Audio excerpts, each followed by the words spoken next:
Énergie 12 vous informe que ce programme est déconseillé aux moins de 10 ans.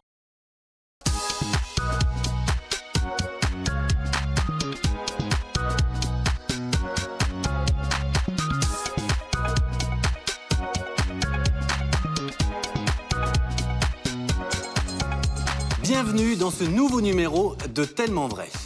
Aujourd'hui, Tellement Vrai vous propose 2 documentaires inédits sur le kidnapping et le travail de la police scientifique américaine rendue populaire grâce à la télévision.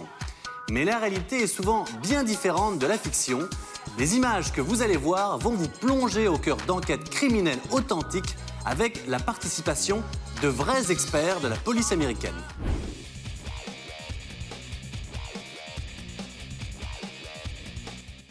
Ça ressemble à la série télé. Ça en a toutes les apparences. Mais ce sont de vrais experts. Ici, ni script, ni acteur. Et les enquêtes ne sont jamais résolues en 1 heure. I've watched altogether maybe about a half hour, 45 minutes, and that's all that I can handle. I'm bothered by what I see on the show. They don't follow any rules of protocol and evidence collection. Once you get inside this world, you realize not only what a challenging and demanding job it is. I think the fantasy version of this, and I think what works about the big show, Las Vegas, and I think we're getting to some of that, is that in your worst hour, you would want those people to represent you, you know? De Las Vegas à Miami, en passant par New York, les experts à la sauce hollywoodienne rendent les meurtres divertissants. Chaque semaine, des millions de fans se laissent emporter par ces histoires. Jury, which is made up from the general public, expects a lot more, a lot quicker than what is reality. The program processes all the evidence and gets it all packaged up nice and neat in a 1-hour episode, and I understand that. I mean, it's an entertainment. Comment est née la série? Son histoire nous intrigue autant que la série elle-même. En 1997, Anthony Zwicker, 30 ans, est chauffeur de tramway à Las Vegas. Un soir, il a l'idée d'écrire l'histoire d'un joueur compulsif. Driving a green trolley back and forth for $8 an hour. And I would speak with all kinds of people that would stay at the hotel and learn all kinds of different perspectives. And I knew the town since I was born there, so I had a chance to write a movie called The Runner, and it got me into the business. Le film d'horreur à petit budget attire l'attention du producteur Jerry Bruckheimer. La réputation de Bruckheimer repose sur des films tels que Top Gun et Bad Boys. Il cherche à étendre son activité à la télévision. Bruckheimer saw that movie and said, "Hey, can you write for television?" And my wife was watching New Detectives one day, and that's how the whole thing started. And I said, "I want to do something forensic." And I told Mr. Bruckheimer, "You're walking a crime scene. There's a dead woman on the floor. There's a plant knocked over. There's a pink elephant in the backyard. Why?" You'd forensically put it together, and that's how the whole show really started. Anthony Zuiker pitched this idea to us, and he rode around with forensics people for, God, almost a year. He concocted this series and created the characters based on people he met while he was doing this, and a lot of the crimes are actual crimes that happened. Les acteurs William Peterson et Marg Helgenberger sont les experts judiciaires. Le tournage de l'épisode pilote commence en avril 2000. Zwicker et Bruckheimer demandent conseil à la police scientifique et à des criminologues. Then I go and help the actors actually do the testing, use the equipment correctly, hold things right, search correctly. Les lieux du crime sont aussi réalistes et les cadavres convaincants. It's prosthetic makeup. I've never really gotten ever kind of grossed out by anything that's been what's been shown on our show. Mais le plus grand défi des producteurs est de faire de la fastidieuse médecine légale un sujet fascinant pour les téléspectateurs. Well, I think that CSI has actually taken Las Vegas and made Vegas sexy on a worldwide basis, and has made science sexy on a worldwide basis, and to be able to, everybody's been to Vegas, but when you see the Bruckheimer-esque way of showing Vegas visually, becomes exciting. Les Experts est diffusé pour la première fois sur CBS à l'automne 2000 et se retrouve rapidement numéro 2 au classement Nielsen. It's been a real wild ride, this show. It's meteoric rise in the pop cultural phenomenon that it is. La chaîne tente un doublé, les Experts Miami avec David Caruso et les Experts New York avec Gary Sinise suivent de près. En mai 2005, les 3 séries attirent plus de 60 millions de téléspectateurs par semaine. Les vrais experts vous diront que les séries sont bien ficelées et divertissantes. Mais jusqu'à quel point sont-elles authentiques? I think if they actually had to televise a murder investigation, it would be boring as hell. If it was horribly, horribly accurate, you would see hours and hours of boredom punctuated by moments of sheer terror. That's kind of a brief description of law enforcement. I mean, what we have to do and the time we spend and the frustration, there's no story there. I watched about 15 minutes of CSI and I was like, man, we don't do all that. In reality, it's a team effort. The coroner has a function, the CSI person has a function, detectives have a function, the crime lab has a function. Most agencies, while they're the same, they're all different. Some agencies have sworn personnel, some agencies have civilian personnel. Smaller agencies don't have any CSI-trained personnel, and they rely on the bigger agencies or state entities to come in and process their major scenes.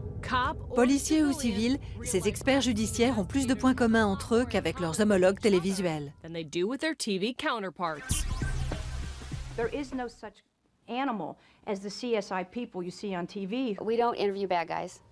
In fact, sometimes we don't even know who they are. People coming in what I would call club attire into a crime scene with high heels, I mean, that just doesn't happen. We don't wear Armani suits. We don't drive Humvees. I don't pull up in a sports car, and I can't get my DNA processed in about 3 hours. Of course, on TV, you get to see the case, you get to see the evidence, you get to see the confession, you get to see a solution. I wish it was like that.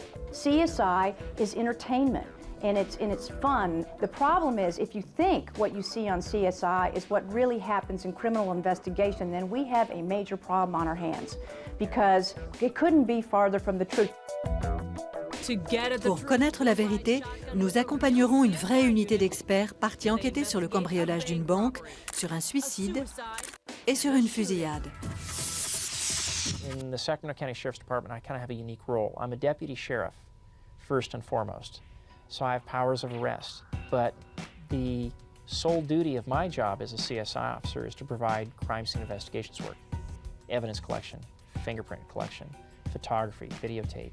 Regular patrol gets to go in when all the stuff is still going on. People running, screaming, bodies, maybe bullets still flying. CSI generally doesn't get there until after the smoke clears. Here in Sacramento, we have 16 officers and we're assigned 12-hour shifts. So there's always a crime scene investigator in the field working. We do burglaries, robberies, rapes, homicides. We're headed right now down to the city of Elk Grove, and they have a bank down there which was robbed by 3 individuals.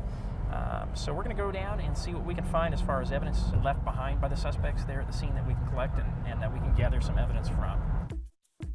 When I get to that bank, I make contact with what we call the primary officer, and this is the officer that's in charge of the scene. They will give me kind of a guided walkthrough of what the suspects' actions were in the bank. In our bank scenario, we had 3 suspects come in that were wearing masks, that were armed with handguns. They climbed on top of the counters. So I had footprints on the countertops. By using my fingerprint dust, I was able to develop the actual shoe print patterns on the countertops, and then I was able to lift those later. So maybe at some point down the road, if we do find these suspects, we can compare the shoe prints that I was able to recover at the bank to any shoes that they may have in their house. The call we're headed to is a gentleman for some reason. He's decided to commit suicide. He lives in a mobile home park, and he's gone outside and locked himself in a tool shed. And while he was in there, apparently he took a high-powered rifle and shot himself and ultimately killed himself as a result of the injury. Typically, most suicides that we run across are pretty clear-cut, with few exceptions. Some of the things you want to determine to make sure that it is a legitimate suicide is, was there anybody else home at the time that maybe was a witness to it? Did the person leave any notes behind? The gentleman took himself outside into a work shed, and he barricaded himself inside there. The door is locked, and he's fallen against the door. There's no other way to get out of that room. So in that scenario, it's very easy to say that that is a suicide scene. Même pour ce vétéran de la police judiciaire, se retrouver en tête-à-tête avec la mort est difficile. Sometimes you get a transfer of emotion especially when you're dealing with loved ones. You oftentimes put yourself in their position. Anytime you see somebody devastated by a loss of a family member, it can be really hard. We got a report of a shooting. A male has been shot. It's possibly been shot in the head. And officers are just arriving on scene. There's a report that he is still breathing, but this could very easily turn into a homicide investigation. The first thing I did is to walk up to look at my victim, to see, is this wound anything that I can photograph quickly? I want to get these injuries prior to medical treatment. I want to be able to detail them. Anything they're going to do is going to alter my initial view of that victim's injuries. Right now our victim has sustained definitely a single gunshot wound to the head. He has a point of entry and an exit wound, it appears, on the top of his head, but at this point he's still alive. He's talking, he's breathing. The bullet appears to have passed underneath his scalp and not actually penetrated into the skull, and this is why he is actually alive.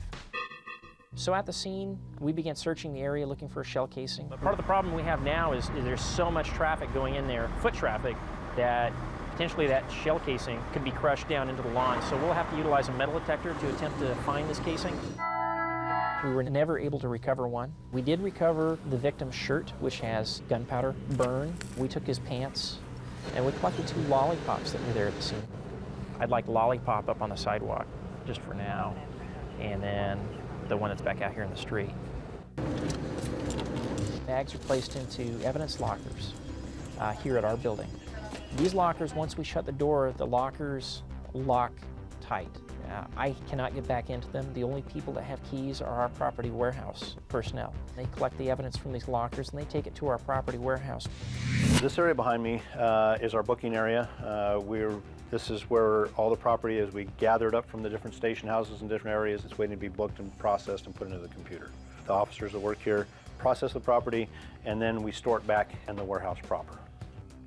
If there's a blood splatter or something like that that needs to be preserved, then usually that will go into the freezer. And we have 2 large freezers in the back that we have just packed full of evidence. When I first came to the show, if there was one thing that I was a little unsure about, it was the fact that we were going to be dealing with death every week. I think I questioned whether I would be okay with that every week. I take the initial photographs of it, but I don't deal with a body. That's all done and handled by the coroner's office. Under state law, they're the ones that can only touch or alter or handle a body. Le médecin légiste cherche à savoir qui, où et comment. Our function is to determine the circumstances and manner of death. First, they're looking to establish the identity of the individual. They're also looking for the time of death, the date and time of death. They'll look at the scene and all the things that are around the body.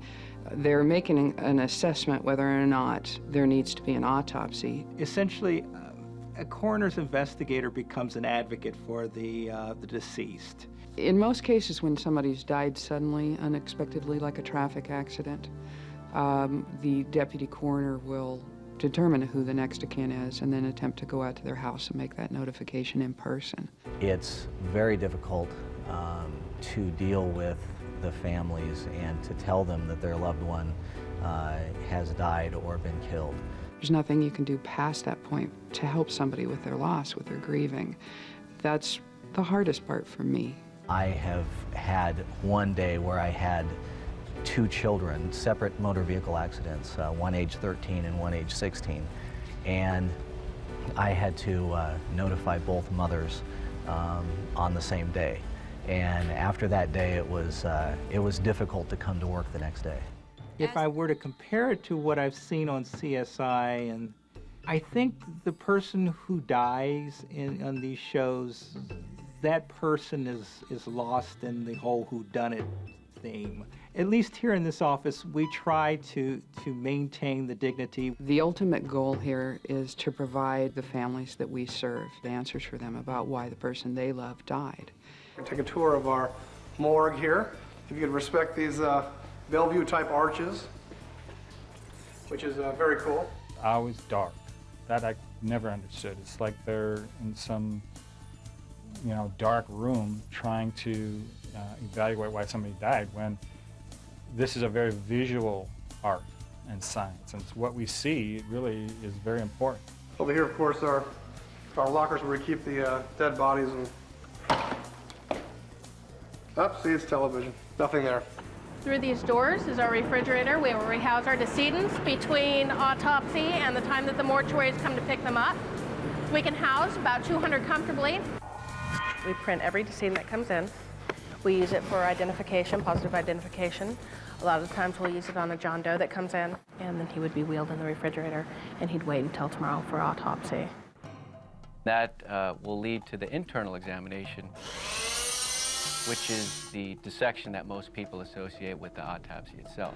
And that's careful dissection of every organ and complete examination of the body cavities.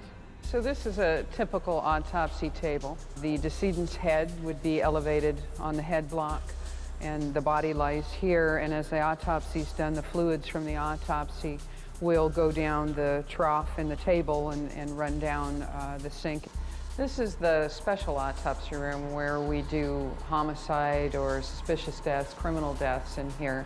We have a separate room set aside so we eliminate DNA contamination in this room. The criminalist and the doctor, the forensic assistant, and the ID personnel who's photographing the autopsy will all come together in this room on this side of the window to do the autopsy, and the homicide investigators will be on the other side in this room over here. It's extremely important for a homicide detective to witness an autopsy and to be present and to have that immediate exchange with the doctor. Usually how we're interacting with CSI officers is that we'll find something, it's usually some form of trace evidence on a body at the autopsy, and we'll need to have that collected and preserved. I think if I had to clear up any misperceptions that people have in the general public, is that the autopsy itself isn't the ultimate diagnostic tool, so to speak. We rely heavily on the investigation, the deputy coroner's input, as well as the homicide detective's input. Parfois, le corps est sur le lieu du crime depuis longtemps et a commencé à se décomposer. Déterminer la cause du décès devient alors plus difficile, mais pas impossible. Sur plusieurs hectares de terrain, dans le Tennessee, les officiers de police et leurs stagiaires apprennent à déchiffrer les secrets de la décomposition humaine. Officiellement, c'est le Centre de recherche d'anthropologie médico-légale de l'Université du Tennessee, alias The Body Farm, la ferme des cadavres. Patricia Cornwell y fait référence dans l'un de ses romans. When you go behind that fence, you really think that you're either in a very scary bad movie or that you have happened upon a battlefield, because you'll see pieces and parts and bodies all over the place. It is a very unusual decay research facility where basically people donate their bodies to science, but instead of them going to medical schools for anatomical dissection, these people have opted to allow themselves to be part of a forensic research experiment where they decay. C'est le docteur William Brass, anthropologue, qui est à l'origine de ce projet. Pour lui, les recherches sur la décomposition humaine sont primordiales. In the fall of 1971, I went to the dean of the college and I said, "Dean, I need some land to put dead bodies on so I can find out what's happening." And that was the beginning of the body farm. The purpose was a need-to-know basis in what happens as a body decays. Can we tell the length of time that that individual has been dead? And the answer to that is yes. Every time I visit the body farm, I am horrified all over again. You pull up into the parking lot and already these people make their presence known. It's not the noise they make, it's the smell that drifts over the fence, and on moist, humid days with the winds in the wrong direction, it's like, oh God, do I really have to walk in there? The insects are bigger and louder. It's almost like everything's turned up many decibels. Ils sont peut-être gros et bruyants, mais ici, les insectes jouent un rôle crucial. One of the better ways of determining the length of time since death in the first week to 10 days after death is to look at the insects, mainly at this stage, the maggots. The first of the flies to be attracted to a decaying body are the blowflies. These are the green and blue iridescent flies. They will arrive almost immediately after death, and they will lay their eggs in the moist orifice of the body. I mean, we can tell what an individual, they were taking cocaine or something like that, we can tell by doing what we call a maggot cocktail, where you grind the maggots up and look at the thing. En quoi ces recherches peuvent-elles aider la police? We do a lot of training here. FBI, we have a National Forensic Academy class funded by the Department of Justice that has 3 classes a year that we bring out here. Each of those groups spend at least a week out here learning how to locate bodies, how to recover scattered remains, how to excavate a grave, what to look for. The reality of our situation on CSI Miami is the lab that we have is so state-of-the-art that it's better than the real crime labs in this country. There's no comparison. No comparison in the sense that the kind of fictionalized television crime laboratory is nothing like a real crime laboratory. The CSI program, the TV show, really pushes technology to the limit. I've heard you can use one instrument on TV and it does the DNA and then they'll do the drugs and they'll do something else. And that's not reality. I think they do a terrific job of demonstrating the types of technology that's available in forensic science and the kinds of tools that we can use, but they're sometimes used in manners that are really just not real. And not that that's wrong, I mean, it's entertainment. They always get prints off like rocks and dirt and leaves, and there are just items that you cannot get prints off sometimes. As we know, the staple of our show is using superglue fumes to fume and print items. And this would be a fume chamber. We would put all sort of jeans or a gun or anything that we could superglue fume and bring out the prints, and it would be used in this chamber. Voyons comment les vrais experts font pour trouver des empreintes invisibles à l'œil nu. All right, what we're going to demonstrate here is a method known as supergluing, or cyanoacrylate ester is the scientific term. The technique is used for non-porous items. So the first thing we do is we add a little bit of hot water to rehydrate the prints. What the superglue is adhering to are the oils and moistures left behind by fingerprint residue. And we've heated up this metal plate, and we're going to put the glue on there. It will start to fume, and the glue fumes will adhere to the moisture in the fingerprint residue. Chaque année, dans le seul comté de Sacramento, des centaines d'affaires sont résolues grâce aux empreintes. Michelle Schreiner, technicienne d'identité judiciaire, nous montre une autre méthode. Another way we can get fingerprints is to use something that we call rhodamin. And rhodamin simply is a dye stain, and it can be applied once an item of evidence has been superglued. Now I'm going to rinse it with the rhodamin, which is the pink dye stain. And then what we do is we rinse off the rhodamin with methanol. And we let this dry. And once the items are dry, then we'll examine them with the alternate light source to see if we have anything that will fluoresce. Now what I'm going to do is I'm going to examine these items for latent prints with our forensic light source. First, what I need to do is put on my goggles. These are for eye protection, as well as it serves as an orange filter so that any latents would fluoresce. And then I'm going to turn the lights off. I'm going to go ahead and apply the light to the items. And here we go, right here is a print that's fluorescing. And the rhodamin, which stained the superglue, is what is actually making this print appear. En 2002, il y a eu presque 12 000 meurtres par balle aux États-Unis. When a firearm comes into the laboratory for comparison to bullets or cartridge cases left at a scene, we test fire it here in our range. We then compare those test-fired bullets or cartridge cases to the evidence from the scene using the comparison microscope. Another type of examination that we do in this unit is called distance determination, where we try to determine the distance of the muzzle of the firearm to the target. In this particular case, the target was a jacket being worn by the victim. There is a bullet hole located in the lapel, and there is a gunshot residue pattern around the hole. With the firearm used in this case, I can produce test patterns in materials similar to the jacket at known distances. La preuve peut être microscopique, comme les résidus de tir, ou de la taille d'une voiture. Dans cet espace d'examen du comté d'Orange, l'expert médico-légal Joseph Jeng s'apprête à examiner un véhicule impliqué dans une course-poursuite avec la police. Le conducteur aurait battu et agressé sexuellement sa femme dans la voiture. What we are doing here is that we are documenting the contents of the vehicle, inventorying everything, and we are examining the vehicle for any type of biological fluid such as blood or semen. The areas that have been circled in the back seat is apparent semen stains that we have identified. From here, since the female was a passenger and she was beaten in this area here, we mainly focused on areas where blood might have transferred from the beating. You'll notice we have a seatbelt here, which just appears to be seatbelt, standard seatbelt, not lashed. But as you pull it out, you'll notice that we do have some blood that we will be collecting and sampling, and that would be then submitted further on for testing. So right now we're in the CSI exam area of our laboratory. This is where we bring in all of our items of evidence that need to either have stuff taken from them to go to our trace evidence section or our DNA section.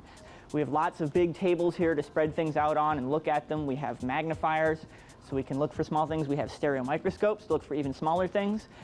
You'll notice one thing is that we have lots of lights on. That's one thing in the CSI show. They turn all the lighting down for this dramatic effect, which would be exactly the last thing that you would want to do if you were looking for evidence. Can you spell gas chromatograph mass spectrometer? I'll show you one in here. This is our trace analysis room for CSI New York.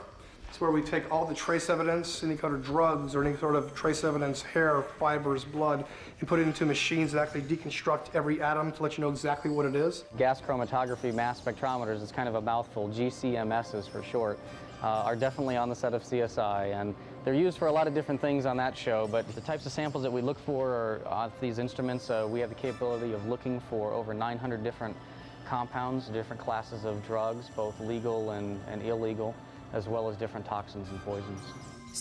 Cependant, quand il s'agit d'attraper un criminel, l'ADN est important. L'ADN fait les gros titres en 1995 quand O.J. Simpson passe au tribunal pour le meurtre de son ex-femme, Nicole Brown Simpson, et de son ami Ron Goldman. What the O.J. Simpson case did was it really brought in the public's eye what forensic science is and actually how important it is in being able to answer the questions that are in a case and being able to prove or disprove a case. Dans l'affaire O.J., la preuve de l'ADN est irrecevable parce qu'il aurait été mal manipulé. Mais l'ADN joue un rôle majeur dans la résolution des affaires de meurtre et d'agression sexuelle. Écoutons des experts ayant examiné des indices recueillis sur la scène d'un viol à Sacramento. In this case, I found 9 condom collection kits. Typically, I will swab the inside of it. I'm just seeing if there is any semen to go on for further DNA analysis. When you take a swabbing from a victim, you always are going to get some of her skin cells from her body cavities along with the sperm that you're interested in. So what we try to do is to separate the sperm from her, and so that's called a differential. It actually takes a better part of a day to complete that process. L'ADN est partout. C'est l'empreinte génétique de tout organisme vivant. DNA isn't just, you don't just go and say, oh, there's some DNA right here. You have to be able to find it. It's in every cell in your body.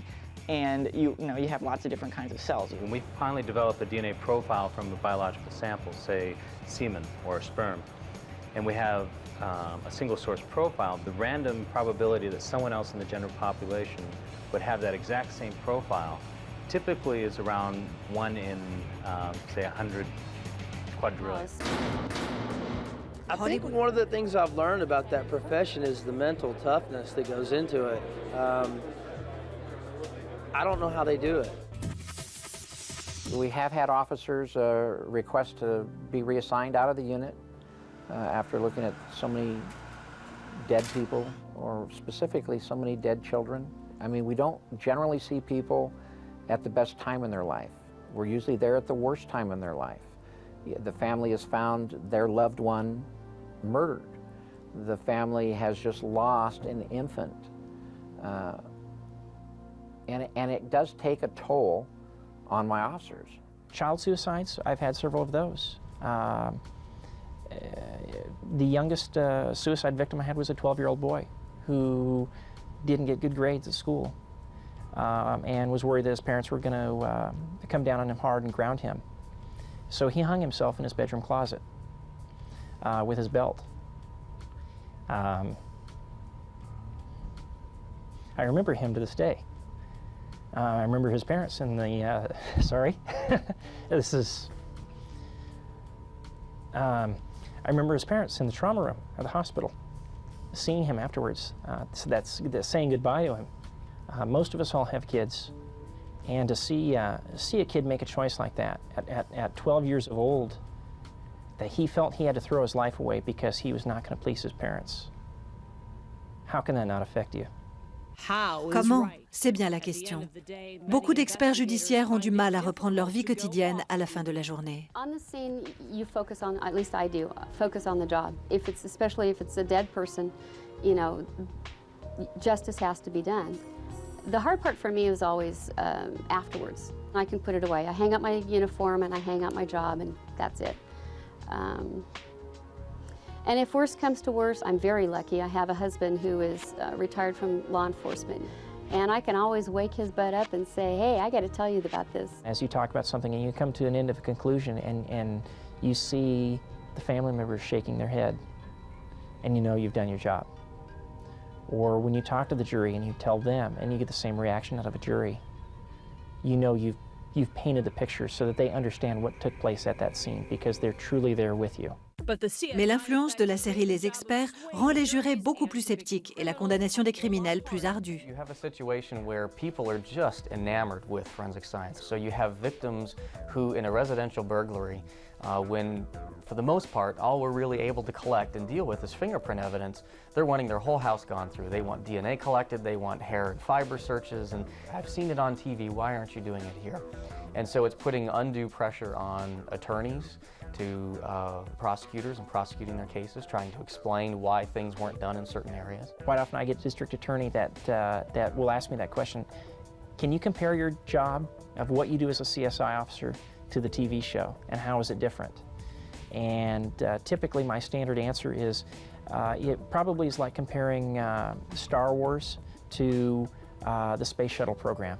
Do they both fly in space? Yeah, and that's about where it ends. I see it every day that I'm out in the field dealing with victims because everybody watches the show. And even if I'm doing a very simple routine crime, they want to know if I'm going to look for DNA, if I'm bringing out the laser. In fact, a lot of officers think sometimes that we can do things that we can't do. So they'll ask us, well, why don't you use this nifty-neato tool on my burglary? And we'll say, you don't want us to use this nifty-neato tool because it'll totally destroy your house.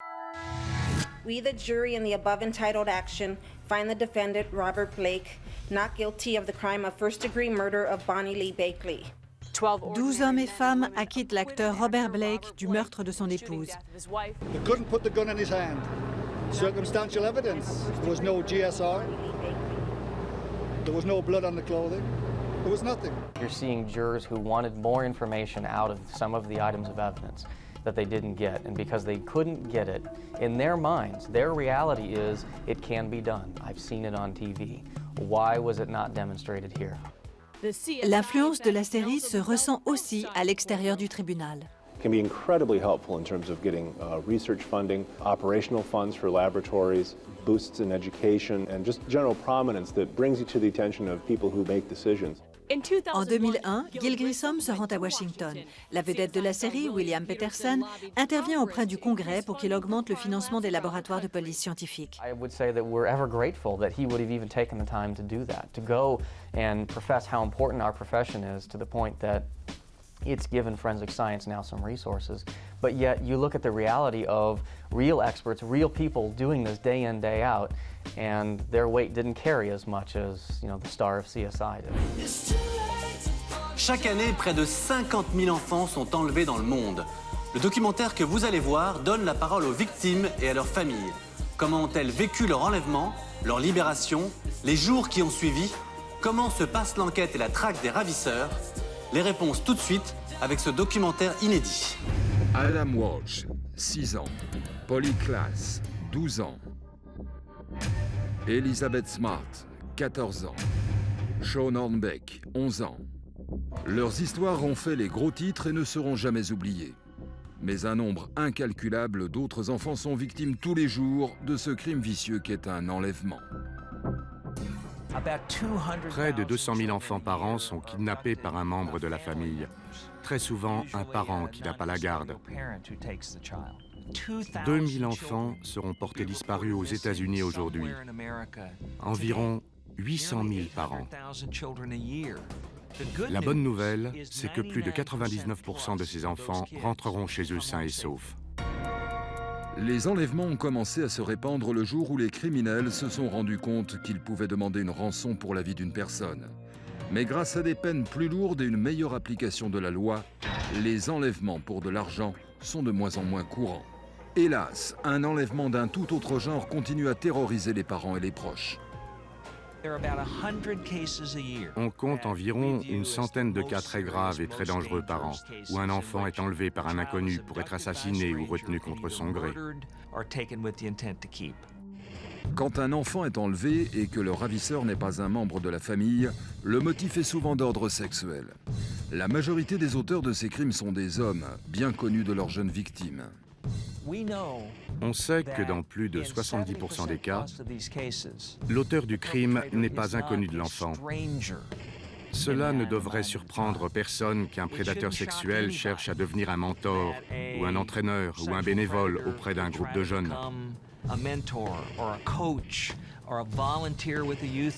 Les agresseurs qui s'en prennent aux enfants s'arrangent pour se retrouver dans des situations où ils ont le droit de fréquenter les enfants. Voici Jessica Muhlenberg. Il y a plus de 10 ans, cette jeune fille de 25 ans, originaire du Wisconsin, a été enlevée par un homme qu'elle connaissait, le père d'un camarade de classe.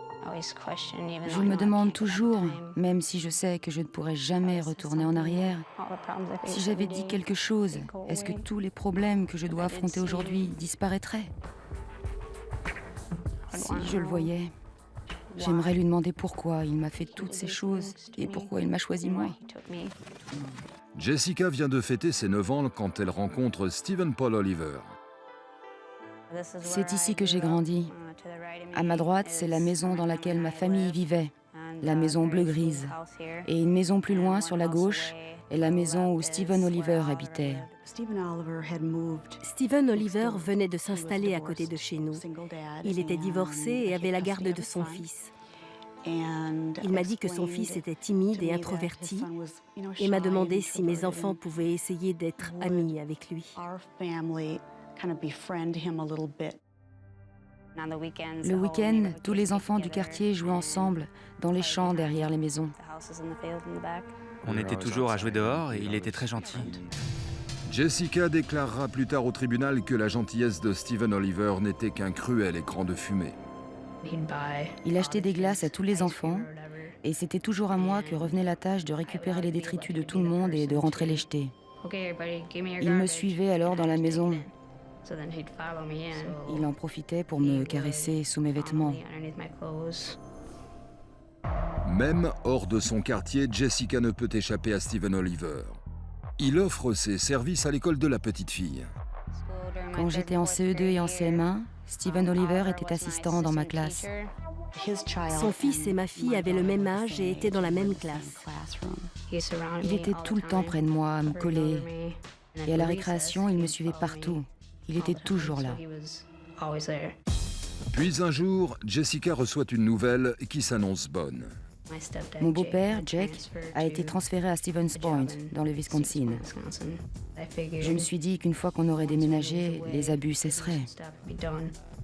On était sur le point de déménager quand Stephen Oliver arrive sur le pas de la porte et nous explique que par le plus grand des hasards, ils partaient eux aussi vivre dans la même communauté que nous. Dans la nouvelle ville, Stephen Oliver continue à poursuivre la petite fille timide. Il venait souvent demander si Jessica pouvait venir chez lui pour jouer avec son fils. Parfois, mes 2 fils l'accompagnaient. D'après ce que Jessica racontera aux autorités plus tard, les jours où ses frères ne l'accompagnaient pas, Stephen Oliver la forçait à exécuter des actes sexuels. Il m'obligeait à le masturber ou alors à effectuer des caresses buccales. Et si je ne le faisais pas comme il le voulait, il devenait plus agressif ou m'abusait plus longtemps. Si je n'écoutais pas, il me frappait. Pas au visage, mais aux bras et aux jambes. Je n'ai rien dit à l'époque. Beaucoup de gens ne réalisent pas que c'est comme de la violence domestique. À l'automne 1993, Jessica entre en CM2 à Jackson Elementary School. Stephen Oliver avait inscrit son fils dans la même classe. Il devait être dans l'autre classe, mais il a exigé qu'il soit inscrit dans la même classe que Jessica. Dans une déposition faite au tribunal, Jessica décrit comment Stephen Oliver continue ses actes répugnants. Abus sexuels, abus physiques, abus psychologiques, abus émotionnels, c'était de pire en pire. Et toujours la même menace. Je tuerai ta mère, tes frères, ton père si tu dis quoi que ce soit. Alors je n'ai rien dit. Même si la mère de Jessica ne se doute pas de ce qui se passe avec sa fille, la présence continuelle de Stephen Oliver la rend malgré tout mal à l'aise. Mon mari est allé voir Oliver pour lui dire que son comportement m'indisposait. Stephen Oliver s'est excusé et a dit que ce n'était pas son intention. 48 heures après cette conversation, mes enfants sont rentrés de l'école en m'annonçant que les Oliver étaient partis. Une fois de plus, j'ai cru que Stephen Oliver sortait de ma vie et que les abus cesseraient. Stephen Oliver déménage à Eau Claire, dans le Wisconsin, la ville où le père biologique de Jessica habite. Derrière moi se trouve le terrain de mobil-home où vivait mon père. Mes frères et moi venions lui rendre visite tous les week-ends. Stephen Oliver habitait de l'autre côté de la rue. Ils m'ont dit « Devine qui habite de l'autre côté de la rue ». Je leur ai demandé qui, et ils me répondent les Oliver. Je suis devenue livide.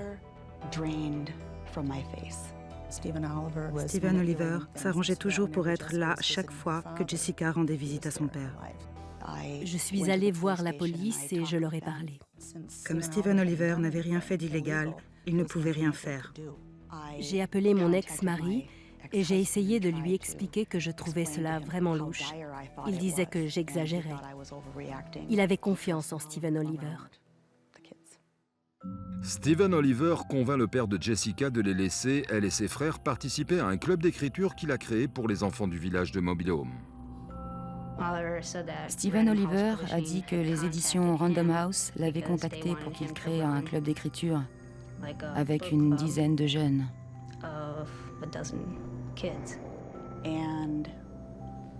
Les enfants écrivaient des nouvelles et des poèmes. Ils les payaient en argent liquide. Comme ça, tout le monde pensait que la maison d'édition avait réellement payé pour ses travaux d'écriture. Mais les travaux sont factices. Selon les rapports du tribunal, Jessica témoignera plus tard que Stephen Oliver se servait de ses ateliers d'écriture pour continuer à abuser d'elle. Après avoir fêté ses 13 ans, en juillet 1995, la perversion du prédateur ne connaît plus de limites. À ce stade, c'était des relations sexuelles quand il le demandait. Et la première fois n'était pas douce du tout. C'était très brutal. Si je ne le faisais pas comme il le voulait, il me frappait. J'avais de gros bleus et de grosses coupures. J'ai pensé que j'allais mourir plus d'une fois. Je me disais même parfois qu'être morte serait mieux, parce qu'au moins les abus cesseraient. Il était obsédé par elle comme un chasseur le serait avec une proie. Il l'a très soigneusement et méticuleusement amenée à ce qu'elle ne trouve jamais le courage de le dénoncer. En plus de menacer de tuer ma famille, si jamais je parlais, il me disait que personne ne voudrait plus de moi parce que j'étais souillée, que ma mère, mon père me détestaient, qu'ils ne m'aimaient pas, que personne ne m'aimait plus que lui. En septembre, Stephen Oliver utilise son club d'écriture fictif pour mettre en place un plan tordu. Il avait réussi à faire croire à mon ex-mari que les éditions Random House voulaient rencontrer Jessica. Le 16 septembre 1995, Stephen Oliver annonce au père de Jessica qu'il souhaite la conduire à Madison, dans le Wisconsin, pour rencontrer les éditeurs. Vers 6h30 du matin, Jessica quitte le village de Mobile Home dans la voiture de Stephen Oliver. Son fils Ryan, quant à lui, ne vient pas. J'étais fatiguée, alors je me suis endormie. Quand je me suis réveillée, j'avais été ligotée au siège avec des cordes. J'avais les mains attachées. Il m'a dit que j'étais sa fille et que je ne rentrerais jamais chez moi. C'était un dimanche. Mon ex-mari m'a appelé vers 11h30 du matin pour me dire que Jessica avait disparu. Je lui ai demandé avec qui elle était. Au début, il ne voulait pas me le dire. Il a fini par me dire qu'elle était avec Stephen Oliver. Le shérif du comté d'Eau Claire a reçu le premier coup de fil le dimanche matin, le 17 septembre 1995. On nous a dit que Jessica avait quitté son domicile en compagnie de Stephen Oliver. Ils nous ont clairement dit qu'on devrait s'estimer heureux de savoir avec qui elle était partie, parce que si cela avait été un inconnu, elle serait sûrement tuée. Pendant ce temps-là, Stephen Oliver parcourt plus de 800 km jusqu'à l'aéroport international de Kansas City dans le Missouri. Il m'a dit pendant qu'on entrait dans l'aéroport que je ne m'appelais plus Jessica Mullenberg, mais Cindy Johnson. Son nom était Dave Johnson, mais je devais l'appeler papa. Il a pris des billets au nom de Dave et Cindy Johnson et on s'est envolé pour Houston, au Texas. Une fois à Houston, Stephen Oliver conduit Jessica dans un motel près de l'aéroport. Le premier soir, il m'a coupé les cheveux courts et les a teints brun foncé, presque noirs. Il parcourait le parking du motel pour voir s'il y avait des plaques d'immatriculation des États du Nord, plus particulièrement du Wisconsin. Il en a trouvé, alors on a quitté le motel le lendemain. Stephen Oliver ramène Jessica dans un hôtel à la périphérie de Houston. D'après Jessica, c'est là que Stephen Oliver introduit une nouvelle méthode de torture sexuelle. Peu importe le film pornographique qui passait à la télévision, il me demandait de refaire exactement pareil. Je me suis pris beaucoup de coups parce que je ne le faisais pas correctement. Dans le Wisconsin, les autorités lancent une enquête sans précédent à la recherche de Jessica. On a interrogé toutes les personnes qui connaissaient Stephen Oliver. On a fouillé sa maison et on a trouvé des photos de Jessica. Il avait vendu des biens personnels, mis fin à son bail. Il cherchait apparemment un moyen de trouver de l'argent pour financer son petit voyage. Oliver m'a gardé enfermée dans une pièce de 4 mètres sur 4. J'étais attachée et je n'avais pas le droit d'être seule. Je ne pensais pas sortir de là un jour, sauf pour être abusée encore plus ou peut-être pour être tuée. Après une semaine, la famille de Jessica entame ses propres recherches. On a envoyé plus d'1 million d'affiches. Une semaine, jour pour jour après son enlèvement, l'histoire de Jessica est présentée à l'émission America's Most Wanted. Si vous regardez l'émission, je vous en prie, appelez-nous.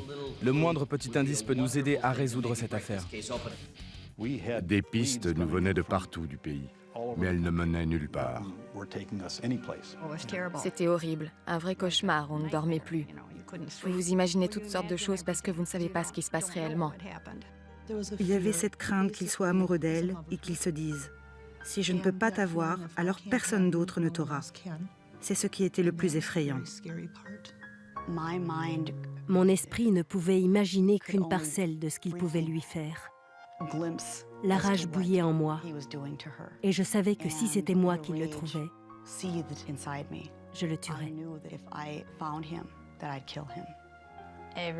Tous les jours, j'étais violée, battue avec des casseroles, des poêles, des chaises, ses poings. Même si j'avais voulu m'échapper, je n'aurais jamais pu y arriver. On était à l'arrière de l'hôtel, il n'y avait personne sur la droite, sur la gauche, au-dessus ou en dessous de nous. Je pouvais crier aussi fort que je voulais, personne ne pouvait m'entendre. Pendant que Jessica se bat pour rester en vie, sa famille se bat pour garder espoir. Les semaines se sont transformées en mois et on se demandait où elle était. Le soir de Noël a été très difficile pour nous tous. 3 jours plus tard, America's Most Wanted repasse l'histoire de Jessica. La gérante du restaurant de l'hôtel où logeaient Steven Oliver et Jessica a allumé sa télé à cet instant. Elle s'est dit « Mais je les connais, c'est Dave et sa fille Cindy ».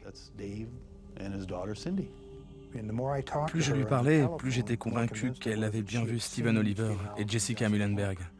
La femme m'a donné le numéro de leur chambre d'hôtel. Ce soir-là, peu après minuit, le FBI fait une descente dans la chambre de Steven Oliver. Quand le FBI est arrivé, je ne connaissais plus mon vrai nom. Ils ont arrêté Oliver, il ne s'est pas défendu. Je pense qu'il était temps qu'on arrive. Elle était passée d'un jouet sexuel à une personne qui devenait un risque. Je ne doute pas un instant que Steven Oliver l'aurait tué. Les autorités sont écœurées par ce que suggère l'état de la chambre. Lorsque les agents de police sont entrés dans la chambre, ils ont utilisé une lampe noire pour faire ressortir le sperme. Ils étaient absolument horrifiés de voir la chambre s'illuminer de la sorte. Après 105 jours de captivité, Jessica Muhlenberg rentre chez elle.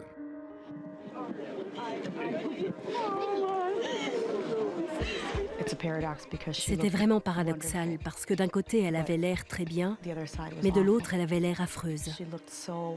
Elle était si pâle et si fragile, et tellement sale. C'est très difficile pour une mère de voir que son enfant a souffert autant. En septembre 1996, Steven Oliver est condamné à 40 ans de prison pour l'enlèvement de Jessica Muhlenberg et pour avoir traversé la frontière de l'État avec l'intention d'avoir des relations sexuelles illicites. Beaucoup de gens me disent que j'ai gagné parce qu'il est en prison. Mais je me sens tout autant vaincue, même s'il est derrière les barreaux. Non seulement il m'a volé mon enfance et tout le reste, mais il m'a aussi volé ma vie.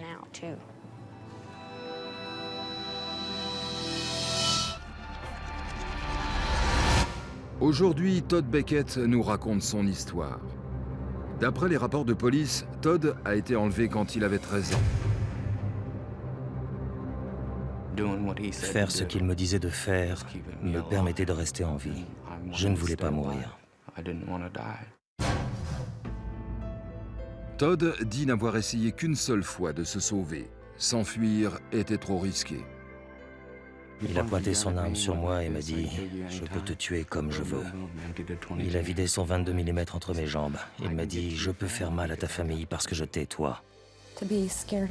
Vous avez tellement peur. Vous aimez tellement la famille que vous restez où vous êtes. 30 ans après son enlèvement, Todd est toujours tourmenté par cette épreuve. C'est un lavage de cerveau. Je n'arrive pas à oublier ce qu'il m'a fait. Le lundi 8 avril 1974 se présente comme une journée habituelle. Je suis allé à l'école et j'ai fait des objets en cuir. Il avait fabriqué des objets en cuir et il devait les montrer à la foire. La foire se trouve au centre d'Omaha. Todd prévoit d'y aller après l'école. Je devais venir au vieux marché pour vendre mes objets en cuir à un magasin pour pouvoir me faire un peu d'argent. Je devais retrouver ma mère ici, mais ça ne s'est pas déroulé comme ça. Le car scolaire dépose Todd à 4 rues du marché. Je suis descendu du bus au coin de Dodge et de la 10e. Il était environ 15h30. D'après Todd, un homme se gare à côté de lui. Il a garé son break blanc à côté de moi et il m'a proposé une petite moto gratuite. Je lui ai dit non. Puis il m'a dit « On va aller voir ta maman et ton papa. Et si ta maman et ton papa disent oui, tu pourras la voir. » Alors, j'ai dit oui et je suis monté dans la voiture. Il m'a tranquillisé en disant « Maman et papa ». Ma mère est allée le chercher et il n'était pas là. Elle se disait qu'il n'avait peut-être pas pris le bus. Elle est rentrée à la maison et Todd n'était pas là. Ils ont appelé la police et sont partis à sa recherche. La police ne voulait rien faire parce que pour eux, ils s'étaient juste enfuis. Mais ma mère savait que quelque chose clochait. Selon Todd, l'homme ne l'emmène pas voir une moto tout-terrain. Au lieu de cela, il le conduit à un hôtel à quelques kilomètres de là. Todd devait juste aller dans la chambre pour jeter un œil à la moto. Il m'a dit qu'elle était au fond dans le coin. J'y suis allé et il n'y en avait pas. Quand je me suis retourné, il avait une arme braquée sur moi. J'avais vraiment peur. Je ne savais pas ce qui allait m'arriver. J'ai cru que j'étais mort. Il m'a agressé sexuellement le soir même. Il me donnait du Valium pour me faire dormir et ainsi faire ce qu'il voulait de moi au début. Il y avait une chaise et une corde. J'avais les mains liées de chaque côté et une corde au niveau de la poitrine. J'étais attaché comme ça 3 ou 4 jours. Il m'a agressé sexuellement toutes les nuits. Je devais toujours dire que ça m'avait plu, sinon il me battait. C'est pour ça que je suis sourd de l'oreille gauche. La police n'a aucune piste et personne ne sait où est Todd. Todd dit avoir été baladé de ville en ville à travers le Midwest pendant 6 mois.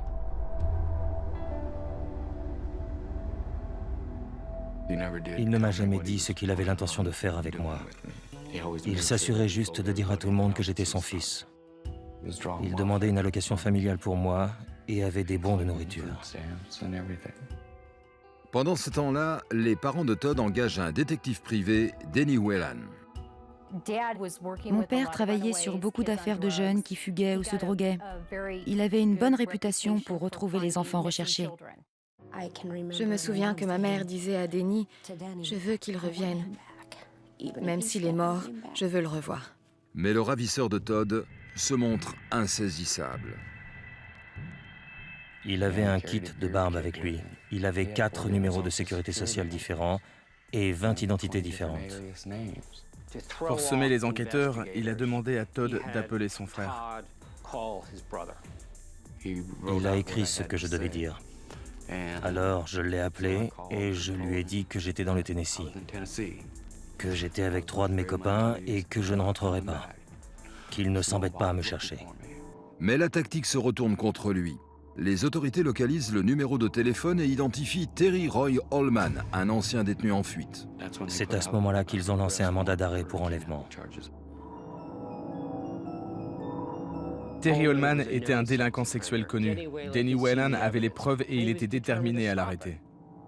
Il voulait à tout prix l'éloigner de cet homme.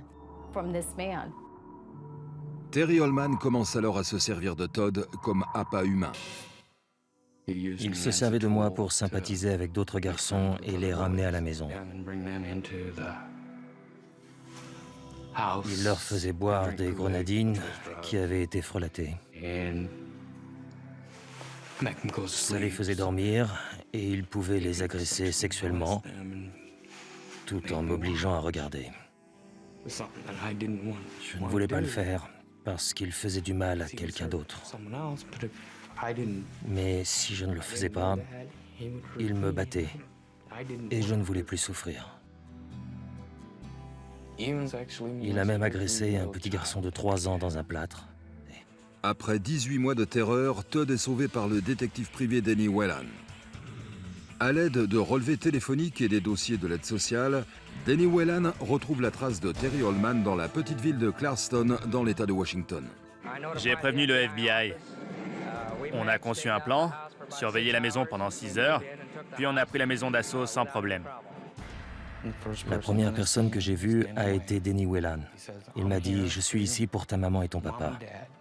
Quand il a dit « maman et papa », j'étais très heureux parce que je savais maintenant que ma mère et mon père m'avaient retrouvé.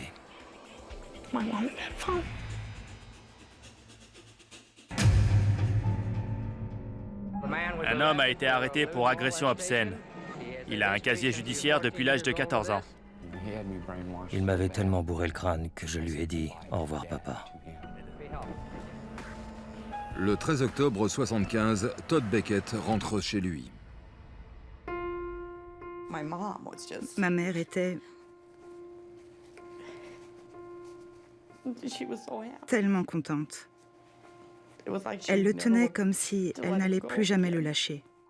C'est impossible de comprendre qu'on rentre chez soi. Puis on voit sa mère. On peut la prendre dans ses bras. Alors là, on sait qu'on est rentré. Terry Holman purge une peine de prison à vie dans une prison du Kansas pour un crime non lié, celui du meurtre d'un officier de police. Terry Holman n'a jamais été jugé pour l'enlèvement de Todd Beckett. L'inculpation d'enlèvement a été abandonnée. Il ne voulait pas me faire subir un procès, même si moi j'étais prêt à témoigner. En janvier 1996, Amber Hagerman, 9 ans, est kidnappée puis assassinée à Arlington, au Texas. À la suite de la mort de cette petite fille, les autorités mettent en place un système appelé Alert Amber, afin de mobiliser toute la communauté pour aider à trouver les enfants qui ont disparu. Dès que des informations clés sont disponibles et que la police pense que l'enfant est en danger sérieux et immédiat, ces informations sont rapidement diffusées au public. Aujourd'hui, il existe des programmes Amber dans tous les États. La vie de 265 enfants a déjà été sauvée grâce aux diffusions de l'Alert Amber. Demandez à Tamara Brooks. L'Alert Amber qui a permis de la sauver est la première à avoir été déclenchée dans l'État de Californie. L'Alert Amber a réuni 13 agences gouvernementales, les médias et le public pour retrouver Tamara. C'est un des miracles qui m'a ramenée à la maison. La maison pour Tamara Ellen Brooks, c'est Lancaster, une ville dans le désert de Mojave, à 120 km au nord de Los Angeles. En 2002, Tamara est vice-présidente des deuxièmes années du lycée et c'est une athlète émérite du lycée Antelope Valley High. À 16 ans, elle est aussi une adolescente insouciante. J'adore être entourée de gens. J'aime explorer. J'habitais dans une région où si vous sortiez tard le soir, rien de mal ne pouvait vous arriver. Du moins, c'est ce que je pensais. Le 31 juillet, avec mon meilleur ami Eric Brown, on a décidé d'aller faire mon activité préférée, regarder les étoiles. Tamara et Eric vont jusqu'au château d'eau de Quartz Hill, un point de vue à 15 minutes de Lancaster. On s'est garé et on est resté là tranquillement à discuter. Puis une autre voiture est arrivée et s'est garée un peu plus loin de nous. On ne pouvait voir que des ombres. Dans l'autre voiture se trouve Roy Dean Ratliff, 37 ans, un criminel endurci